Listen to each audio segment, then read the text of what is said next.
Le mont Everest cache des secrets effrayants, du mystère de Mallory et Irvine à l'Everest vert. Voici 20 découvertes plus terrifiantes de l'Everest. Numéro 20, les aventures de Maurice Wilson. Maurice Wilson avait un rêve audacieux, piloter un avion jusqu'aux hauteurs de l'Everest, atterrir en catastrophe sur la montagne, puis grimper jusqu'au sommet. Toutefois, son plan présentait des lacunes majeures. D'une part, Wilson n'avait aucune expérience en alpinisme. D'autre part, avec seulement 100 heures de vol à son actif, il se lançait dans une entreprise risquée, surtout face aux conditions climatiques imprévisibles et au vent violent de l'Everest.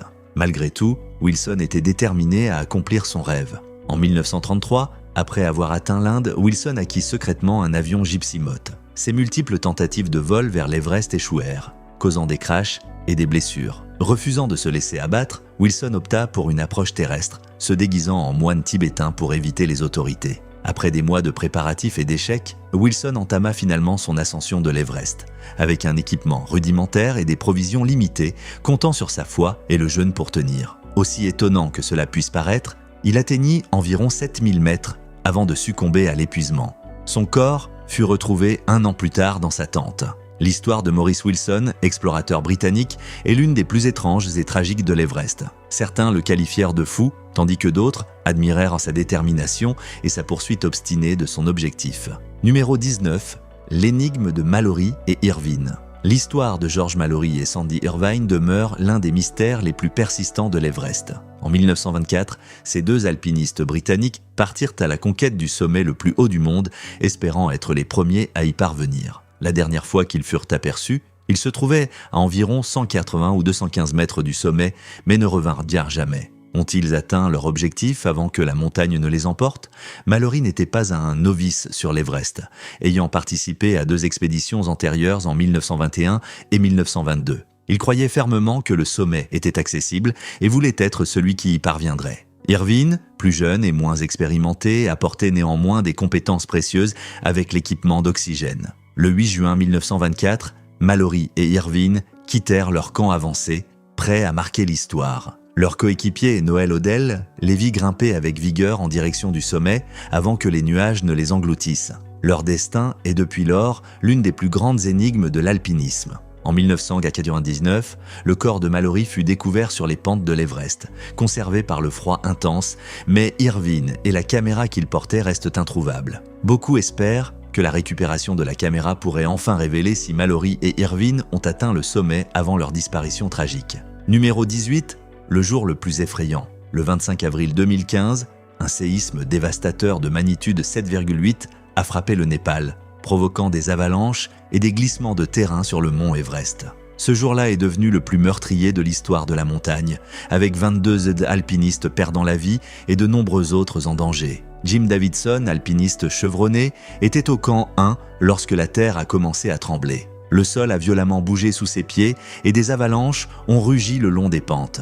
Davidson et son équipe ont dû se réfugier rapidement alors que des morceaux de glace et de roches tombaient autour d'eux. Pendant 11 jours, Davidson et son équipe sont restés bloqués sur la montagne, incapables de descendre à cause des dommages causés par le séisme. Ils ont rationné leur nourriture et leur eau, fait fondre de la neige pour boire et lutter pour rester au chaud malgré le froid extrême. Davidson a aidé d'autres alpinistes blessés ou séparés de leurs équipes. Malgré le traumatisme et la menace constante de ne pas survivre, Davidson n'a jamais abandonné. Il a puisé sa force dans l'amour pour sa famille et sa volonté de survivre. Finalement, après 11 jours angoissants, Davidson et son équipe ont réussi à descendre en toute sécurité. Numéro 17. Le snowboarder disparu. Marco Siffredi était un aventurier dans l'âme. Cet expert français du snowboard avait déjà marqué l'histoire en 2001 en devenant le premier à descendre l'Everest en snowboard par le couloir Norton. Mais pour Siffredi, cet exploit ne suffisait pas. Il voulait tenter l'impossible, descendre la montagne par le périlleux couloir Hornbein. Le couloir Hornbein, situé sur la face nord de l'Everest, est une voie étroite, escarpée et extrêmement dangereuse. Aucune descente en snowboard n'y avait été réussie en raison de ses avalanches fréquentes et de ses parois glacées. En septembre 2002, Siffredi entreprit de réaliser son rêve. Il atteignit le sommet de l'Everest et se prépara à descendre par le couloir Hornbein. Mais lors de sa descente, quelque chose tourna mal. Siffredi disparut et ne fut jamais retrouvé. Malgré des recherches intensives, aucune trace de Siffredi ni de son équipement ne fut découverte. Certains pensent qu'il a pu tomber dans une crevasse ou être emporté par une avalanche. D'autres estiment que les conditions extrêmes du couloir ont été trop dures, même pour un expert comme lui. Numéro 16, le temps suspendu. Sur les pentes glacées de l'Everest, le temps semble s'arrêter. À des altitudes où l'air est raréfié, chaque seconde compte et la frontière entre la vie et la mort se joue en un instant. C'est dans ce contexte que les alpinistes ont fait une découverte glaçante. Des montres-bracelets, figés pour toujours, ont été trouvés. Leurs aiguilles arrêtées marquent l'instant précis où leurs propriétaires ont rendu leur dernier souffle. Ces montres, parfois fissurées et usées par le temps, sont des rappels poignants de la fragilité de la vie face à l'implacable nature de l'Everest. L'une de ces montres, découverte près du corps d'un jeune alpiniste indien, s'était arrêtée à 2 heures du matin. Ce dernier, faisant partie d'une équipe tentant d'atteindre le sommet par la dangereuse route du col Nord, avait lutté des heures contre le mal des montagnes avant de succomber à l'épuisement et au froid, à quelques centaines de mètres du sommet. Une autre montre, trouvée par une équipe de Sherpas au printemps 2011, était figée à 11h43. Son propriétaire, un alpiniste néo-zélandais expérimenté, avait été emporté par une avalanche alors qu'il traversait la cascade de glace de Khumbu. Numéro 15, carnet de désespoir. Au sommet de l'Everest, où l'air est mince et glacé, l'esprit humain peut vaciller face à la mort imminente. De nombreux alpinistes ont mis leurs pensées et sentiments par écrit dans leurs derniers instants, laissant derrière eux des carnets déchirants découverts à côté de leur corps gelé, offrant ainsi un aperçu poignant de leur expérience. Un de ces carnets, retrouvé dans la poche d'un jeune alpiniste américain mort en 2005, contenait des notes de plus en plus désespérées. « Je ne sens plus mes pieds », écrivait-il de plus en plus fébrilement. « Le vent hurle et je ne pense pas survivre à cette nuit. Désolé maman et papa, je vous aime. » Un autre carnet, appartenant à un alpiniste japonais décédé en 1996, ne contenait qu'une seule entrée poignante. « Je suis maintenant seul. Les autres sont partis devant et je ne peux pas les suivre. Le froid est insupportable et je crains de ne pas voir l'aube. Adieu ma chère épouse et mes enfants. Je vous attendrai dans l'autre vie. » Numéro 14. Les crevasses dangereuses. Les glaciers de l'Everest sont parsemés de profondes et traîtresses fissures appelées crevasses. Ces gouffres cachés sous des ponts de neige fragiles peuvent avaler l'alpiniste imprudent en un instant. Dans la cascade de glace de Khumbu, ces crevasses peuvent s'ouvrir ou se refermer en une journée, brisant cordes et échelles. Même les équipements de sécurité fournis par des guides professionnels ne suffisent pas toujours à sauver des vies dans cet environnement impitoyable. Traverser la cascade de glace de Khumbu est l'une des étapes les plus périlleuses de l'ascension de l'Everest. Numéro 13, la présence mystérieuse.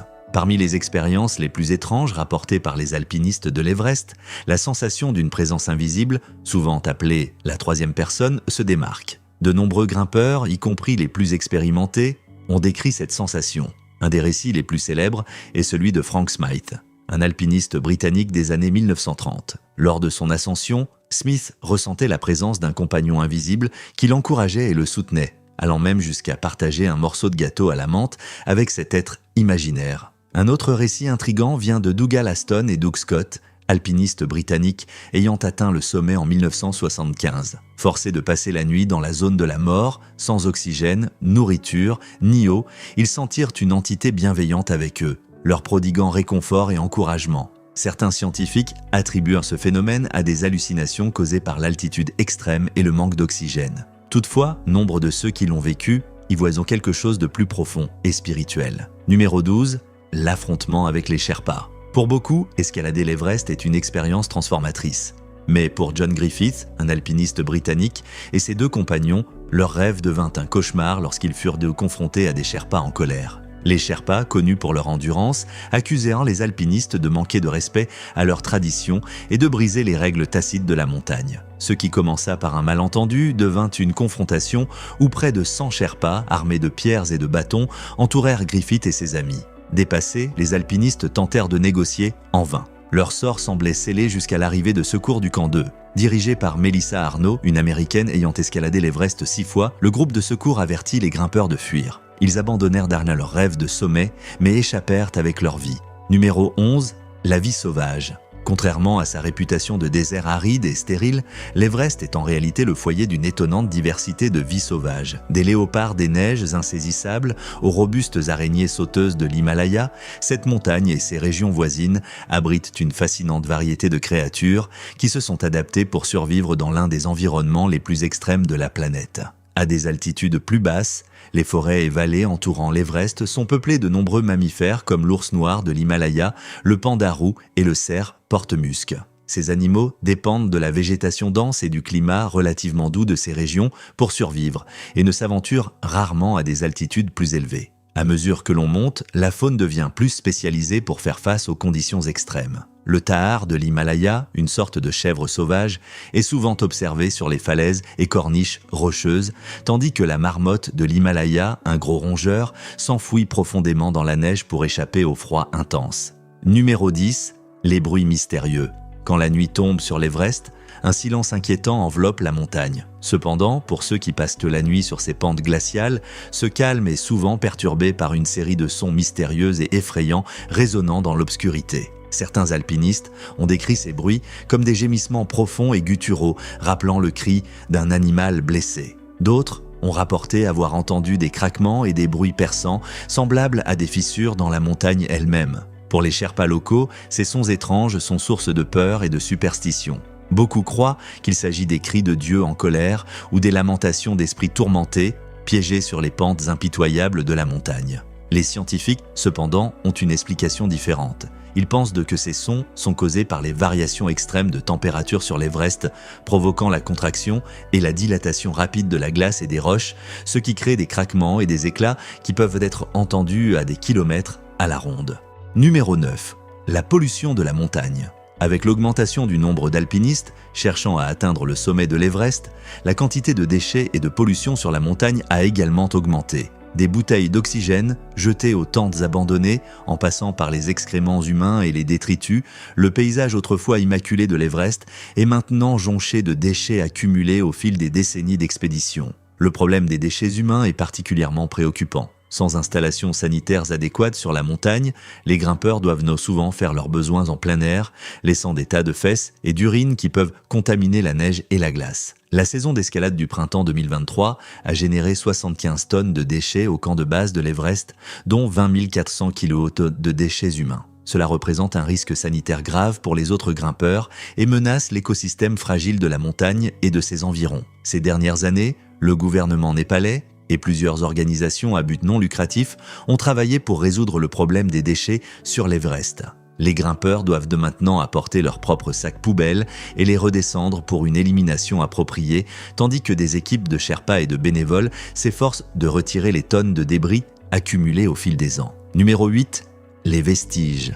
Les pentes glacées de l'Everest gardent plus que les rêves et les ambitions des alpinistes modernes. Dispersés sur le terrain escarpé de la montagne se trouvent des vestiges d'une époque révolue, des indices d'explorateurs et de pèlerins qui s'aventurèrent ici bien avant que la première ascension ne soit enregistrée. Dans les années 1920, une expédition britannique découvrit une série d'anciens pieux en bois incrustés dans la roche près de la base de la montagne. Ces pieux, trouvés à plus de 6000 mètres d'altitude, ont plusieurs centaines d'années. Certains experts pensent qu'ils ont été utilisés comme marqueurs ou ancrage par les premiers grimpeurs, tandis que d'autres suggèrent qu'ils pourraient avoir une signification religieuse ou cérémonielle. Encore plus intrigantes sont les statues de bronze ornées et les cairns de pierre soigneusement empilés qui ont été trouvés à divers endroits de la montagne. Ces artefacts, que l'on croit d'origine bouddhiste, soulèvent des questions tentantes sur la signification spirituelle de l'Everest pour les peuples anciens. La montagne aurait-elle été un lieu sacré, un lieu de pèlerinage pour ceux qui recherchaient l'illumination ou l'éveil spirituel? Numéro 7. OVNI en forme de disque. En 2012, le cinéaste et alpiniste David Brishears entreprit de créer une photographie étonnamment détaillée de l'Everest et de ses pics environnants. Utilisant un équipement photographique spécialisé et un hélicoptère, il captura plus de 400 images individuelles qui furent ensuite assemblées pour créer une seule photographie d'ultra haute résolution. L'image résultante, avec plus de 2 milliards de pixels, était une merveille de technologie moderne. Cependant, lorsque la photographie fut examinée de près, un détail étrange et inattendu émergea. Dans le ciel au-dessus de l'Everest, on pouvait voir une petite forme sombre. Elle semblait avoir une forme de disque et se distinguait clairement des nuages et du ciel environnant. Certains observateurs spéculèrent immédiatement qu'il pourrait s'agir d'une preuve d'activité extraterrestre dans l'Himalaya. La théorie de l'OVNI gagna en force lorsqu'il fut souligné que la région entourant l'Everest est depuis longtemps un point chaud pour les observations d'OVNI et d'autres phénomènes inexpliqués. Certains ont même suggéré que la montagne pourrait abriter une base secrète extraterrestre cachée aux yeux des humains. Cependant, les sceptiques soutiennent que la forme étrange sur la photographie pourrait avoir une explication plus banale. Il pourrait s'agir d'un oiseau ou d'un morceau de débris emporté par le vent ou même d'un artefact du processus complexe d'assemblage d'images utilisé pour créer la photographie finale. Numéro 6. Fossiles marins. Le sommet de l'Everest est un lieu d'extrêmes inimaginables. Cependant, parmi la neige et la glace du pic de l'Everest, une découverte surprenante a été faite. En 1924, une expédition britannique découvrit une série d'étranges fossiles ressemblant à des coquillages incrustés dans les roches près du sommet. Ces fossiles, qui furent plus tard identifiés comme les restes d'anciennes créatures marines, fournirent un indice tentant sur le lointain passé de la montagne. Des recherches ultérieures ont révélé que l'Everest, et en fait toute la chaîne de l'Himalaya, faisait autrefois partie d'un vaste fond marin. Il y a environ 50 millions d'années, le sous-continent indien commença à entrer en collision avec la masse continentale eurasienne, provoquant le soulèvement et la compression du fond marin en une série de pics et de crêtes imposants. À mesure que les montagnes s'élevaient, l'ancienne vie marine qui prospérait autrefois dans les eaux chaudes et peu profondes de l'océan fut piégée et fossilisée dans la roche. Aujourd'hui, ces fossiles se trouvent à des altitudes allant jusqu'à 6000 mètres ou plus, témoignant des forces incroyables qui ont façonné l'Himalaya sur des millions d'années. La présence de fossiles marins sur l'Everest souligne également l'incroyable voyage que la montagne a parcouru au fil du temps, passant de ses humbles débuts en tant que fond marin rempli de sédiments à son statut actuel de point le plus élevé de la Terre. L'Everest a subi une transformation presque incompréhensible. Numéro 5.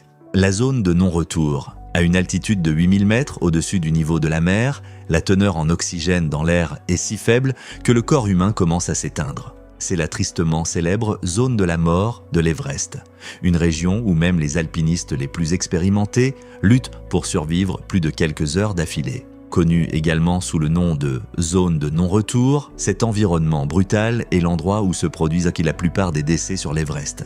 L'air est si mince que même avec de l'oxygène supplémentaire, les grimpeurs peuvent souffrir de maux de tête violents, de nausées et de désorientation. Le froid extrême et les vents violents peuvent causer des gelures et l'hypothermie en quelques minutes, et le risque d'avalanche et de chute est toujours présent. Malgré les dangers, l'attrait d'atteindre le sommet continue d'attirer des grimpeurs du monde entier. Pour beaucoup, l'opportunité d'être sur le toit du monde vaut tous les risques, et ils pousseront jusqu'à la limite de leur endurance à la poursuite de cet objectif. Numéro 4. Les fantômes de l'Everest.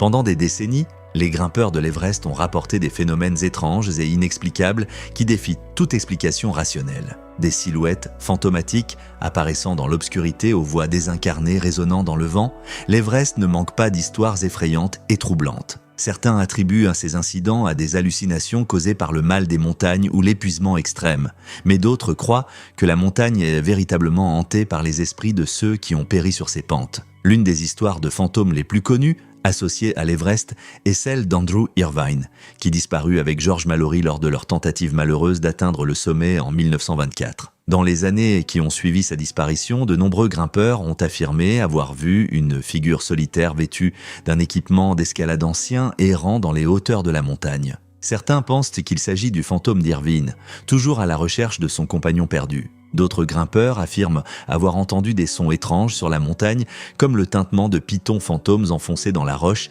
et la plainte lugubre d'une voix de femme. Certains ont même affirmé sentir la présence de compagnons invisibles marchant à leur côté, en particulier dans la traîtreuse cascade de glace de Khumbu. Les Sherpéens, qui ont un lien spirituel profond avec la montagne, croient que les fantômes de l'Everest sont les esprits inquiets des grimpeurs qui sont morts sans recevoir les rites funéraires appropriés. Ils organisent des cérémonies religieuses et font des offrandes pour apaiser ces esprits, dans l'espoir d'assurer un passage sûr à ceux qui osent encore escalader la montagne.